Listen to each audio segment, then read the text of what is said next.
Jérémie, chapitre 15. L'Éternel me dit, quand Moïse et Samuel se présenteraient devant moi, je ne serai pas favorable à ce peuple. Chasse-le loin de ma face, qu'il s'en aille. Et s'ils te disent, où irons-nous?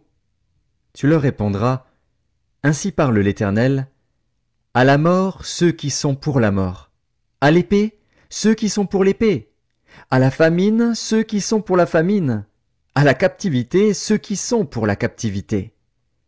J'enverrai contre eux 4 espèces de fléaux, dit l'Éternel. L'épée pour les tuer, les chiens pour les traîner, les oiseaux du ciel et les bêtes de la terre pour les dévorer et les détruire. Je les rendrai un objet d'effroi pour tous les royaumes de la terre, à cause de Manassé, fils d'Ézéchias, roi de Juda, et de tout ce qu'il a fait dans Jérusalem. Qui aura pitié de toi, Jérusalem? Qui te plaindra? Qui ira s'informer de ton état? Tu m'as abandonné, dit l'Éternel, tu es allé en arrière. Mais j'étends ma main sur toi, et je te détruis, je suis las d'avoir compassion. Je les vanne avec le vent aux portes du pays. Je prive d'enfants, je fais périr mon peuple, qui ne s'est pas détourné de ses voies. Ces veuves sont plus nombreuses que les grains de sable de la mer. J'amène sur eux, sur la mer du jeune homme, le dévastateur en plein midi.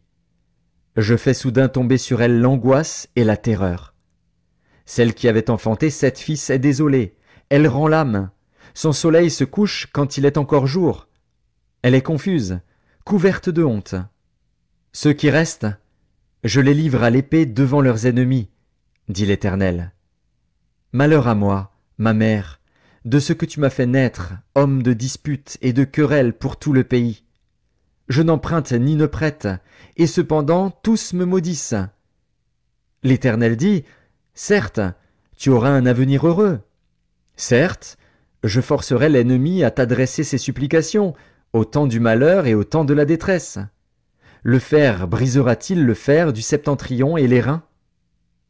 Je livre gratuitement au pillage tes biens et tes trésors, à cause de tous tes péchés, sur tout ton territoire. Je te fais passer avec ton ennemi dans un pays que tu ne connais pas, car le feu de ma colère s'est allumé, il brûle sur vous. Tu sais tout, ô Éternel. Souviens-toi de moi, ne m'oublie pas, venge-moi de mes persécuteurs. Ne m'enlève pas, tandis que tu te montres lent à la colère. Sache que je supporte l'opprobre à cause de toi. J'ai recueilli tes paroles, et je les ai dévorées. Tes paroles ont fait la joie et l'allégresse de mon cœur. Car ton nom est invoqué sur moi, Éternel, Dieu des armées. Je ne me suis point assis dans l'assemblée des moqueurs, afin de m'y réjouir. Mais à cause de ta puissance, je me suis assis solitaire, car tu me remplissais de fureur.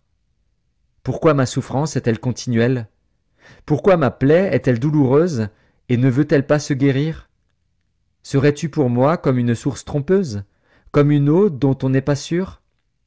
C'est pourquoi ainsi parle l'Éternel, si tu te rattaches à moi, je te répondrai, et tu te tiendras devant moi.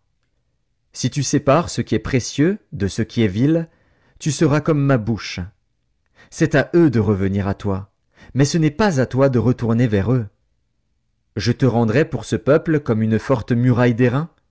Ils te feront la guerre, mais ils ne te vaincront pas, car je serai avec toi pour te sauver et te délivrer, dit l'Éternel.